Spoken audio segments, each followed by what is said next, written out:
రీసెంట్గా ఒక న్యూస్ బాగా వైరల్ అవుతుంది. అదేంటంటే తమిళనాడుకు చెందిన 9 మంది పోలీసు వాళ్ళకి ఉరిశిక్ష విధిస్తూ మధుర హైకోర్టు తీర్పిచ్చింది. అసలు విషయం ఏంటంటే కరోనా టైంలో తండ్రి కొడుకులు ఇచ్చిన టైం కన్నా ఎక్కువ షాప్ రన్ చేసిరని చెప్పి వీళ్ళని అరెస్ట్ చేసిరు. యాక్చువల్గా వీళ్ళు 20 నిమిషాలు హాఫ్ అన్ అవర్ ఎక్కువ ఓపెన్ చేసారు షాపు.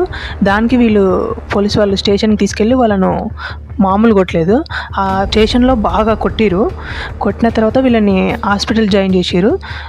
జాయిన్ చేసిన 2 డేస్కే వీళ్ళు చనిపోయారు అనమాట. పోలీస్ స్టేషన్లోనే చనిపోయారు. కాకపోతే వీళ్ళు మళ్ళీ అంత డ్రామా క్రియేట్ చేయడానికి హాస్పిటల్లో చనిపోయాడని డ్రామా క్రియేట్ చేయడానికి వీళ్ళు హాస్పిటల్కి తీసుకెళ్ళి అక్కడ 2 డేస్ తర్వాత మరణించారని చెప్పి ఇట్లా రిపోర్ట్ క్రియేట్ చేసారనమాట. అయితే ఈ న్యూస్ బయటికి ఎట్లా వచ్చిందంటే వీళ్ళని స్టేషన్లో కొట్టినప్పుడు బ్లడ్ మొత్తం లాఠీలకి స్టేషన్లో మొత్తం పడ్డదనమాట.